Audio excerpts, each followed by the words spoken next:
Bloomberg Audio Studios. Podcasts, radio, news. This is Bloomberg Businessweek. Insight from the reporters and editors that bring you America's most trusted business magazine. Plus, global business, finance, and tech news. The Bloomberg Businessweek podcast with Carol Massar and Tim Stenovec on Bloomberg Radio. It is the first full day of Donald Trump in the White House. We are expecting an announcement later on coming from Mr. Trump, specifically to announce OpenAI, SoftBank, Oracle, and an AI investment. This was initially reported by CBS News. We have seen Oracle shares jump on it. But again, this is why we are watching very much the first few days, the first few weeks, the first 100 days in terms of things that may come down that will impact the trade and also impact businesses. And that includes the tariff watch. Yeah, things that may or may not come down. What's expected, what's not expected.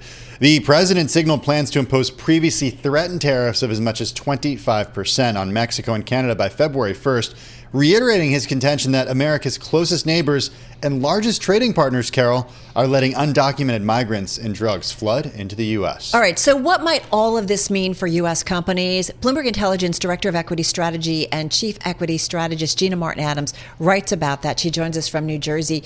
All right, Gina, so should investors be more concerned perhaps with this round of tariffs than compared to what we saw in the first Trump White House in terms of how it impacts specifically U.S. stocks? Yeah, I think that's a really great question and something that we're going to have to grapple with probably most of this year, unfortunately, as the tariffs unfold. Right now, it's still relatively speculative. But the one thing we can hang our hat on is the fact that the dollar has been rallying since late September in fits and starts, of course. But at its peak, just a week or so ago, the dollar was up 10% from its low in late September. The dollar is a signal for portions of the U.S. market, especially the S&P 500's most multinational stocks, which tend to experience ripple effects of currency in their earnings outlook. Now, these happen to be also the stocks that were largely leading the S&P 500 earnings recovery in 2023 and 2024. They now face the most difficult comparisons and the highest earnings expectations going into 2025. So I would anticipate that at the very least, you have some currency concerns start to eat away a little bit at multinational stocks earnings outlook, which could create another bout of volatility or indigestion in stocks as those emerge. Gina, we have sort of a playbook here in recent history. We saw what happened in the first Trump administration. We saw certain tariffs continue in the Biden administration. How were the stocks that were affected, the sectors that were affected, how were they hit, and how does that play into your analysis over at Bloomberg Intelligence? Yeah, I think it's a great point. There is a precedent, but past is not necessarily a perfect precedent for what to expect, in that in 2018, the tariffs were pretty targeted at China. This time around, it looks like the tariffs could be considerably more widespread, wrapped up with, as you mentioned at the onset, in immigration issues, targeted at least in the short run at Mexico and Canada predominantly. China seems to be kind of put on the back burner, or at least temporarily on the back burner. Let's see where that goes over time. Nonetheless, there's one indicator that I think is really the most important for investors to follow regarding the potential market implications, and that is the operating margin forecast from analysts. This is one of the single best indicators of coming performance in the equity market. Operating margins obviously have been expanding for the better part of the last 2 years. In 2018, we saw operating margin forecasts turn over very quickly, not only because of tariffs, but also because the Fed was tightening interest rates, and we had some operating issues at the largest tech companies emerge. And so I think you want to watch this operating margin forecast pretty carefully. If analysts start to lose faith that companies can pass through prices onto their ultimate consumers, that they can maintain pricing power, that is usually pretty problematic for stocks going forward. We saw that in 2018. We may say that again now. Now, on the products and areas that could experience the greatest operating margin pressure, it could be quite different. But the important thing to know for the markets at large is that operating margins are the key. Also fair to say, and I was thinking about a conversation Tim and I and David Gora had yesterday following the inauguration, and this was with Stefan Seelig. He was Undersecretary of Commerce for International Trade at Commerce during the Obama administration. He was also head of the International Trade Administration. And he said when we talked about tariffs, he said, they're complicated. They are not all one thing. And as you made that distinction between 2018 when the tariffs were very targeted at China versus maybe something here that's more like a blanket tariff, it does become a different issue. So we have to be smart about kind of the devil in the details. We do. And I think the other thing to consider is that tariffs target at economies often impact markets through companies. And economies and markets are not the same thing. Companies are really a microcosm of economies, are certainly related to the economies, but the companies are the ones that oftentimes pay the tariffs. A good example is, these tariffs targeted at Canada. How much of that is actually going to impact U.S. auto manufacturers, who are some of the biggest exporters of product from Canada into the U.S., is a huge question. And I think we have to consider that companies are very multinational in nature.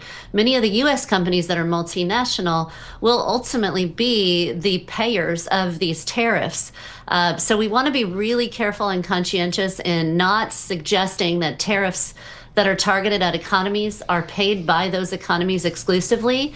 They're generally paid by companies, and companies are often multinational in nature and can sit on various exchanges across the world, don't necessarily represent those economies. Gina, in your analysis, does any of the transformation that the president is hoping actually happen? The idea that maybe because of tariffs, companies based here in the U.S. will manufacture goods closer to home in the U.S., employ more Americans, and make it work as the whole idea behind these being implemented is?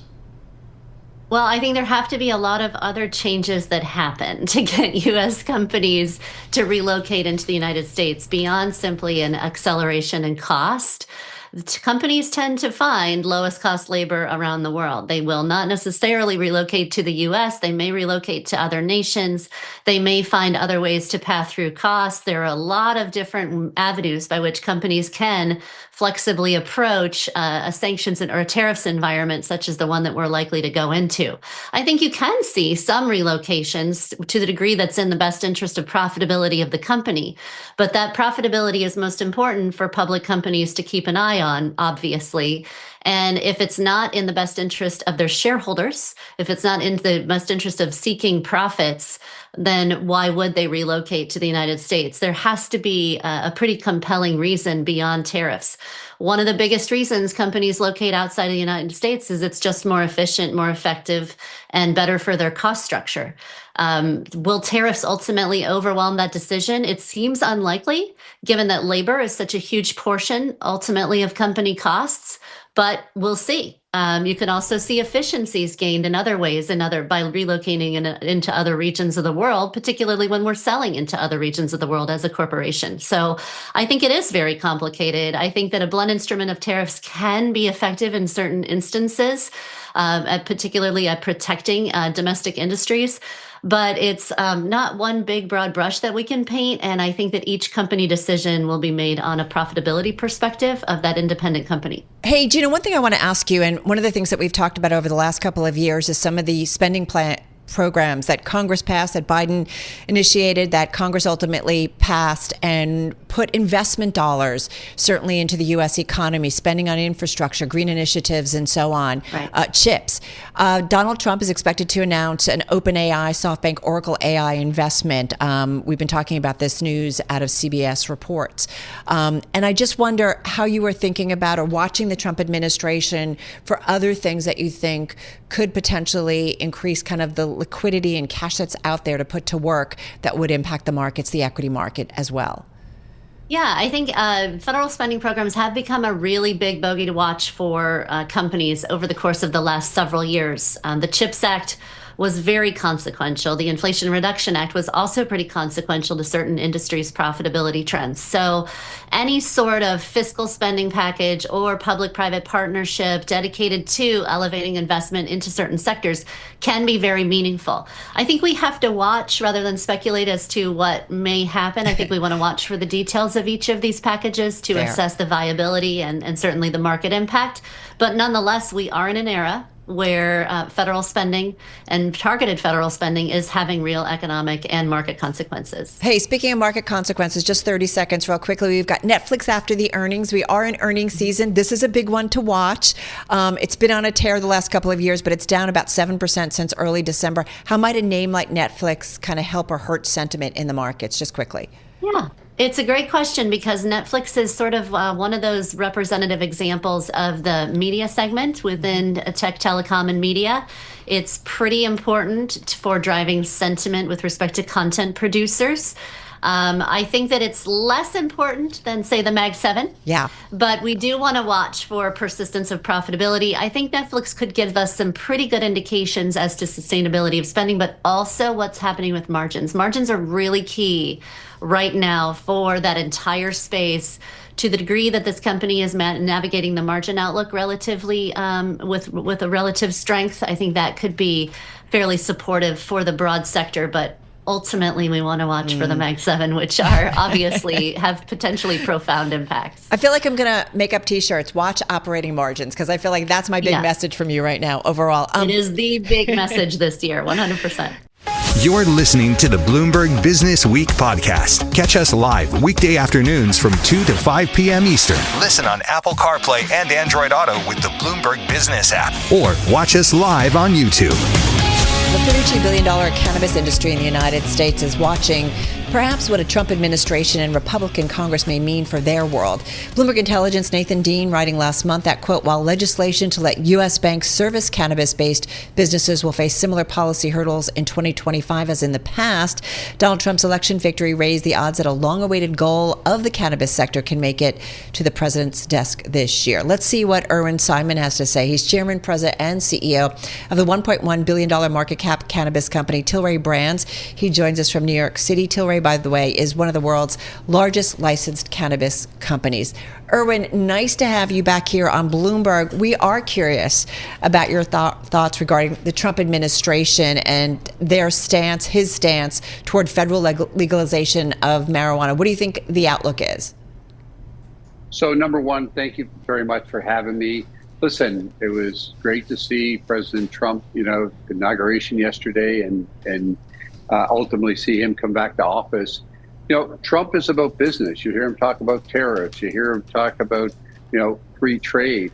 And if you come back and look at cannabis and the opportunities there to legalize that and the excise tax that can be brought into the U.S. coffers, I think he looks at it as a business. And I think, as I said before, I think medical cannabis in the U.S. legalizes, and that enacts safe bank, ultimately from a decriminalization, and that takes the illicit market off the street. And I think absolutely Trump will absolutely look at that. And I think, he has already looked at that. When it came to the election in November, he was in favor of cannabis, legalizing from a recreational standpoint in Florida. It didn't pass because it needed 60%. And then I think it was around 54%. Why are you optimistic that he'll do this stuff during this term when during his first term there was a lot of optimism and a lot of hope from folks in the cannabis industry? I know you weren't at Tilray at that time, but there was a lot of optimism coming from the industry, and that ultimately did not come to pass. So listen, again, I think from a business standpoint, and he looks at it from two things. He looks at it from the tax dollars and the excise tax that come into place. And he looks at an illicit market that he takes off the street, and he gets real regulation in here. And he ultimately brings safe banking in here, which allows money that's going through the banks from a regulatory standpoint. Listen, you come back and look at Canada today, and Canada's a tenth of the size of the U.S., and there's over $1.5 billion in excise tax that comes into Canada each year. If you multiply that by 10, you look at the $15 billion opportunity here in the U.S. So I come back and absolutely, if you look at Europe today, there's 20 different countries that allow medical cannabis in Europe today. And come back and look at recreational cannabis. Recreational cannabis today is legal in 27 states of the U.S., and medical cannabis is in 35 states. So a big part of the U.S. population wants cannabis legalized. But I'll tell you this here, Tilray is in a good spot. We can't sell cannabis in the U.S. because we're a NASDAQ-listed company. We're the largest cannabis company in Canada today.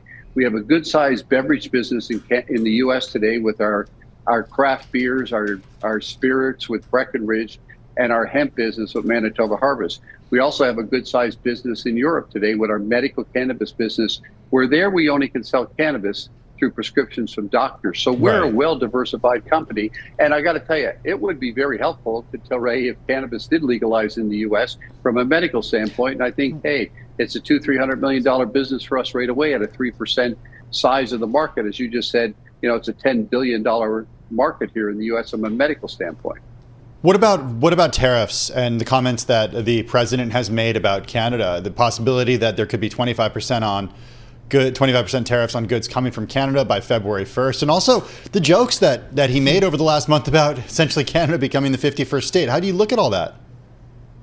Well, I don't think that's going to happen, number one. But number two, I think you got Canada's attention. The good news is, the only thing we bring in from Canada today is we bring some hemp in for our hemp business.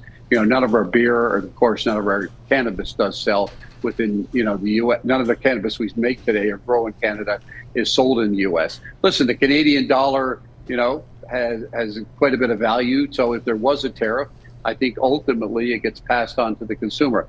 I don't think it's going to be 25%. I think there could be tariffs, but we have 5 million square feet of grow in Canada today. And if we could produce there, which would be about 60 metric tons, and be able to sell it in the U.S., it would be very, very beneficial to Tilray. Where's the growth in your business, right? There's cannabis, there's the beverage business. You guys are also moving increasingly into vape and infused pre-roll categories. So tell us a little bit about where the biggest opportunities are for you. So the growth in Canada today is in pre-rolls. The growth in Canada today is cannabis-infused drinks and the vape business. And that's where the growth is in Canada today. And as the market continues to mature and more consumers are buying, from the legalized market, not buying the illicit market, and being one of the largest, growers today in Canada, that's a big opportunity for the Canadian market. But, Canada's 40 million people in size, and ultimately the market's going to continue to mature. In the U.S., we're the 5th largest craft brewer in the U.S. today. And we became a beverage company. So big opportunities if we come out with a drink called Liquid Love, our non-alc drinks, our energy drinks. So the beverage business for us, big opportunity for us. And listen, as people walk around, they always have something in their hand, whether it's a coffee, whether it's a drink, whether it's a water. And listen, beer business is not going away. And ultimately, the beverage business is one of the biggest categories out there. And today, we have 10 breweries out there. We have 700 distributors. We have an infrastructure of sales and marketing people. In Europe, medical cannabis, big opportunity for us, as doctors are prescribing cannabis today as medicines for pain, for anxiety, for sleep, etc. So we're really in some good businesses. We're a 5-year-old company. As I put this together, we're investing in these business. We're investing in these brands. We have over 40 brands today with, 3 diversified business. So I like the cannabis business. Yeah. I love the beverage business. And the wellness business is another big opportunity for us. Irwin, though, your beverage portfolio, you guys have done some streamlining. And, the recently announced portfolio rationalization of beer brands in the U.S. is really kind of consistent across the overall slowdown that we've seen with other alcoholic producers. Tim and I talk about it all the time with folks in the alcohol industry. Is cannabis use among young adults at the expense of alcohol the reason why? So number one is, we've done multiple acquisitions within the beer business in the U.S. We bought, 8 businesses from Anheuser-Busch. We just bought 4 from Molson's. We bought Montauk Brewery. We bought Sweetwater. With that, we're doing a couple of things. We're doing a SKU rationalization as we had way too many SKUs out there. We're coming up with a lot of new innovation. We have over 140 new products. And the other thing, what we're doing is they're skewing our brands to such regional brands. And before we were selling them in multi-states. Now we're only going to sell it in 2 or 3 different states. But Shock Top will become, a national brand for us, and Sweetwater will be sold in with half the U.S. So that's one of the big reasons. And the other thing is we bring all these businesses together. Taking out costs is taking out slower selling SKUs. So yes or no, it's not because young adults are doing more cannabis versus drinking? So I think young adults absolutely are doing more cannabis, and absolutely that is a rationalization, and that is affecting the drinking business. All Absolutely. Right. Great to get some time with you. Irwin Simon, he's CEO of Tilray Brands. This is Business Week.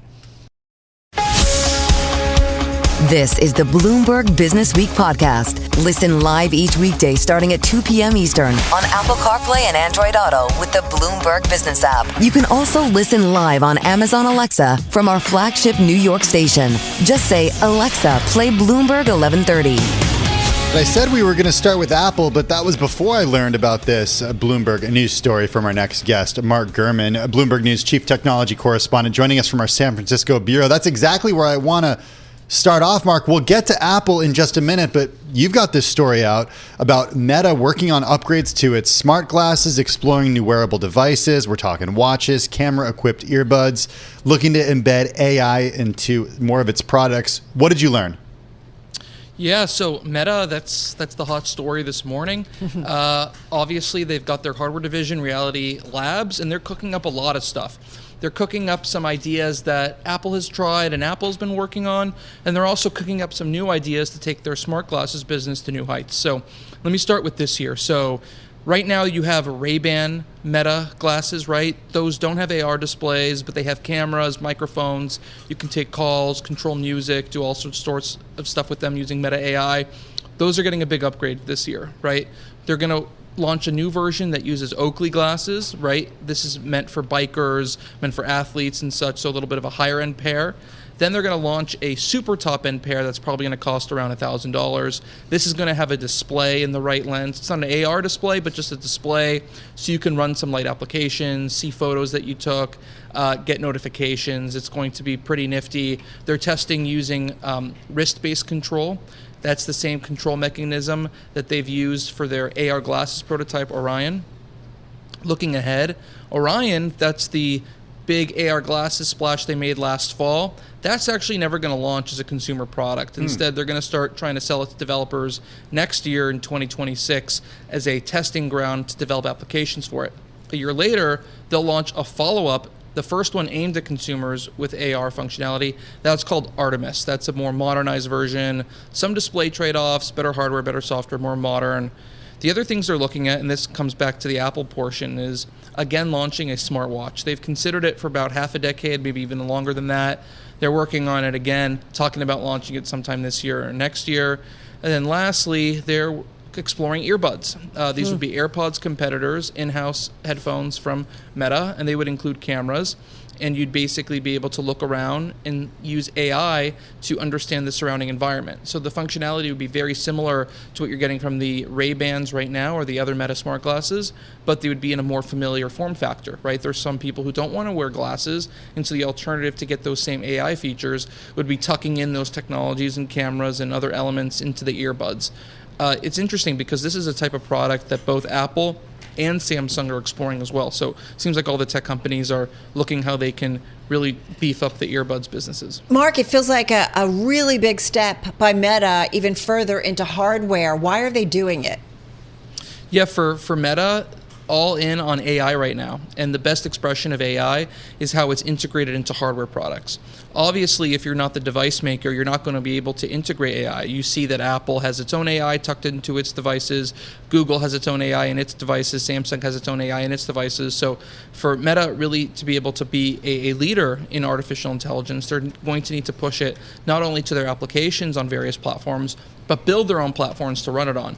And obviously glasses and different wearables like earbuds and smartwatches, those are the ultimate expressions of AI in making that technology actually useful. So I would say at this point, based on what we've seen publicly, it's fair to say that Meta is the leader in AI wearables and AI devices, right? In terms of next generation types of platforms, things beyond the smartphone. We'll have to see if Google and Apple and Samsung and others will catch up in the coming years. I do expect them to, at least on the hardware side, in Apple's case, maybe not on the AI side. But for now, they have a first mover advantage. Mark, you try all this stuff out when it does come out, not when it's being worked on. What have you tried from Meta platforms, and how has it been? Because I haven't actually tried these smart glasses yet. Yeah, I've been wearing the Meta smart glasses actually recently. I love the form factor. The phone call quality is great. It's basically, AirPods in a glasses form factor. And you really get no benefit for that, right? Unless you have lenses that take advantage lenses that take advantage of the surrounding environment by using augmented reality. There's really no advantage to having that form factor. I guess the only thing you could say is usability, right? Getting that full temple area to do gestures, but Apple's done a pretty good job on the small space allocated on the the miniature size of the AirPods. The other thing is battery life, but those things will be overcome. So until you get these AR displays into these smart glasses, they're really no more useful from a technology standpoint in comparison to earbuds with cameras. But of course, we're still waiting for that evolution to happen. So I think at some point you'll see smart glasses without displays morph into these earbuds with cameras, and the smart glasses market is going to become this AR devices market, but that's going to take a while. Okay, perfect segue to move on to another big tech name. Shares of Meta Platforms, by the way, higher by about 0.7%. Apple shares down 3.8%. They were down as much as 4.6%, weighing on the S&P 500 and the NASDAQ. iPhone sales fell 18.2% in China, according to Counterpoint Research. That was during the December quarter. The company also getting this pair of analyst downgrades. Mark, it makes me think of what happened a year ago. We'd be talking to you throughout the month of January. Apple getting 2 downgrades in the first week of 2024. There was news of a discount on the iPhone 15 in China. Everybody was freaking out about iPhones. Then Apple closes out the year higher by 35%. What's going on here? Yeah, every year, I think for the last 5-6 years, I think since around late 2018, early 2019, there have been concerns about iPhone performance in China, particularly in the holiday quarter. The China iPhone 16 launch misses out completely on Apple Intelligence and artificial intelligence. I don't think Apple Intelligence is. I don't think it's even fair to talk about it in the same breath as what you're seeing from Meta AI and Google AI and some of the features you're going to see from Samsung later this week on their S25 line. But still, it's a marketing point. It's important for consumers to know that AI for Apple is there too, and they've completely missed the boat on China. And I think that's dragged down iPhone sales there a little bit, combined with the fact that there's no new design or major new features in the iPhone 16 hardware. Later this year, they're going to come out with an Air version of the iPhone 17, and from everything I've heard, that's probably not going to have a physical SIM card slot. That's something that you need to use most carriers and most plans in China. So the sales of that device probably won't be as strong as they would have liked in China.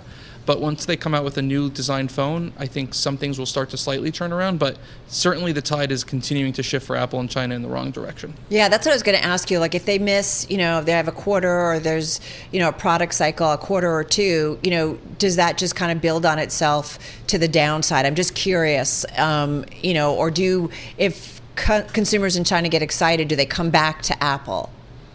Yeah, I don't think Apple's ever going to disappear. The Chinese market loves these luxury items, these luxury goods. And, Apple's going to keep coming out with more expensive devices and higher end devices. I certainly think once Apple is able to bring a foldable to market, I think that's going to do extraordinarily well in China. If they can get the SIM card and the eSIM situation worked out there, because China is very prominently using physical SIM cards. And when you move to these foldable devices, it's more of a digital SIM system because of the smaller space. But I'm sure they have plans to figure that out. But once Apple gets into foldables, I think that'll be slightly helpful there. Okay, Mark, we've saved the last minute and a half to talk about Sonos because your Power On column over the weekend talked about the question, would Apple buy Sonos? Is Sonos No, even... they won't. Okay. you wrote a whole column about it, and the answer is just no? Yeah, I don't... Well, the column said that Apple's not going to buy them, right? I don't see any benefit. Certainly on the software side, Apple's not going to buy them. The software is the whole reason the CEO was just fired, right? On the hardware side, much of it is commoditized, and Apple has the chops internally to do speakers if they wanted to. So you're not really buying anything but a relatively small user base. So this is a better fit for a company like Spotify or Amazon. Mark, I'm part of that small user base, and our Sonos system at home is basically bricked. It's kind of unbelievable. We had this great system. It just doesn't work anymore. Is Tom Conrad going to fix this, or am I just out of luck? He's going to fix it enough, in my opinion, to make Sonos an interesting acquisition target. And I think at its sub $2 billion market cap, which is in 1/4,000th of what Apple's probably going to be worth, and before the end of the year, right? I think they're extremely attractive.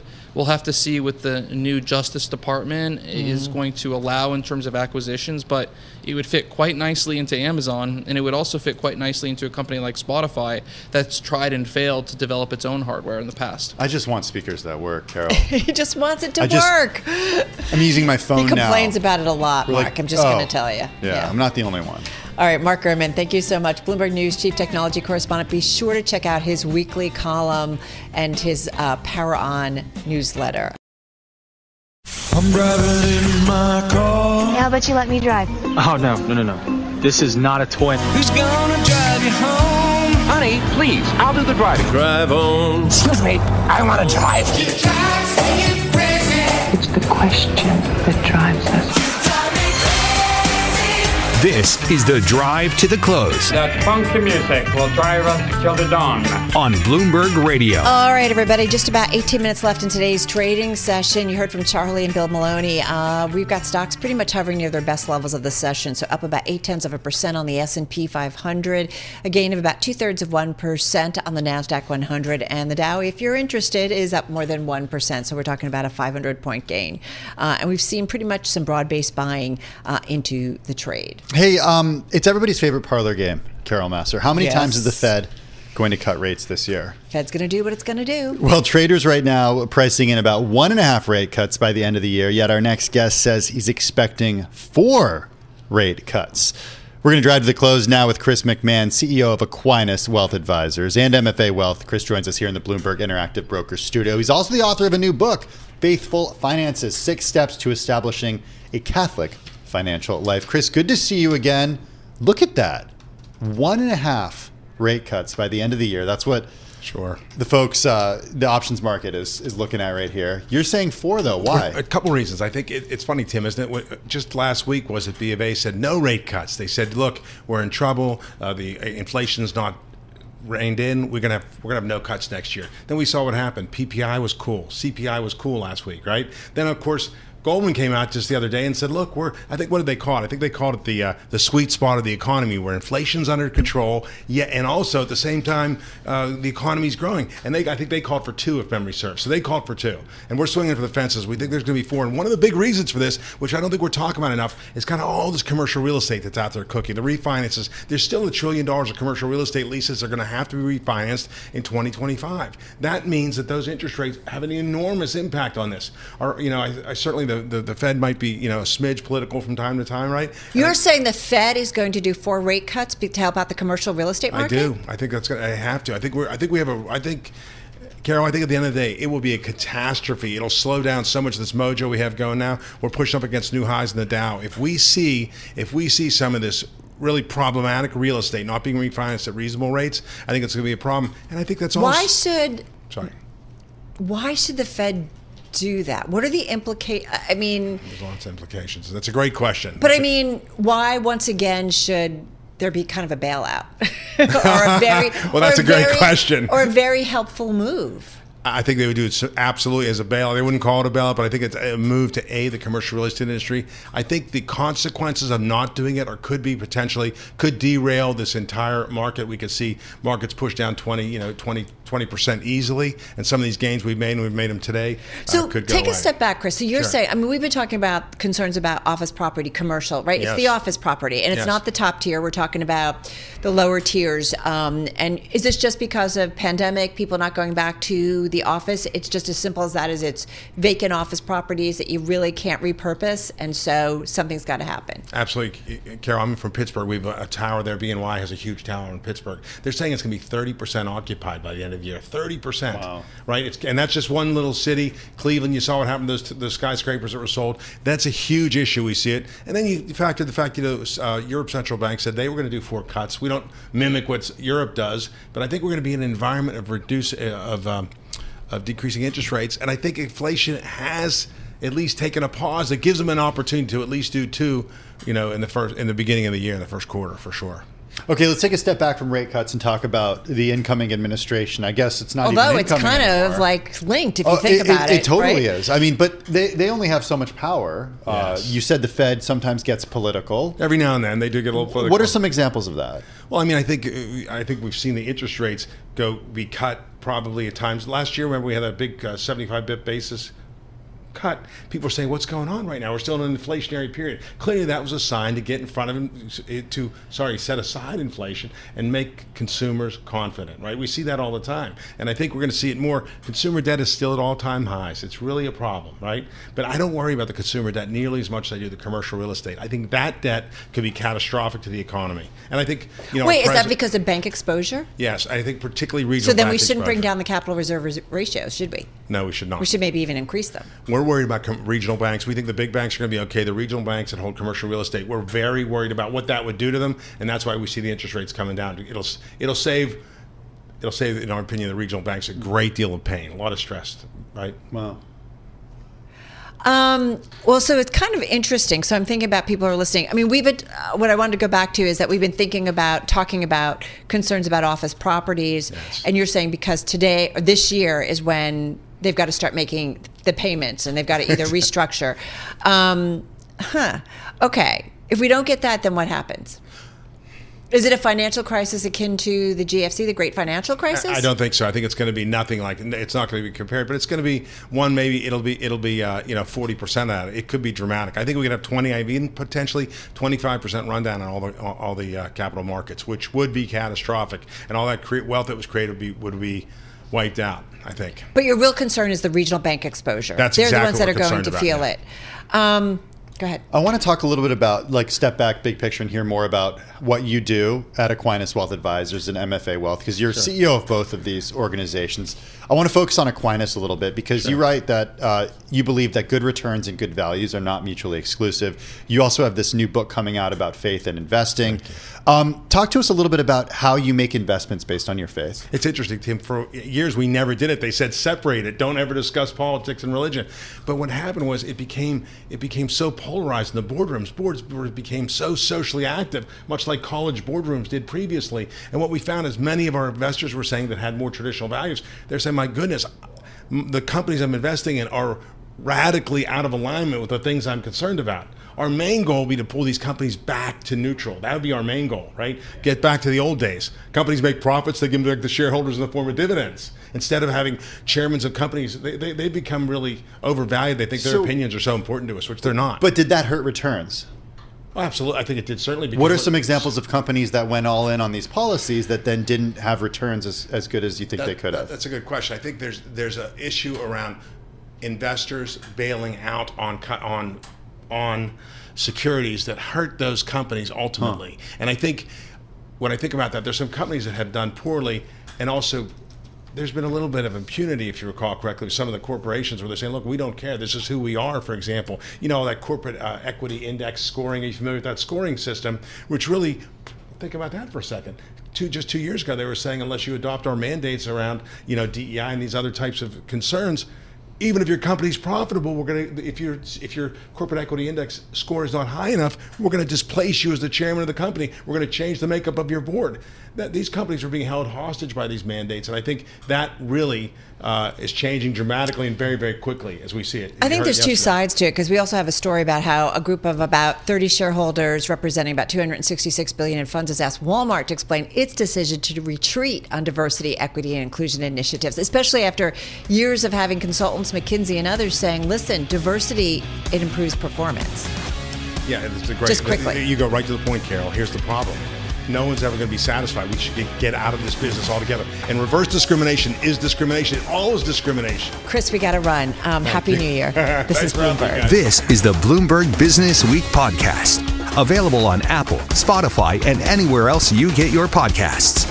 Listen live weekday afternoons from 2 to 5 p.m. Eastern on Bloomberg.com, the iHeartRadio app, TuneIn, and the Bloomberg Business app. You can also watch us live every weekday on YouTube and always on the Bloomberg Terminal.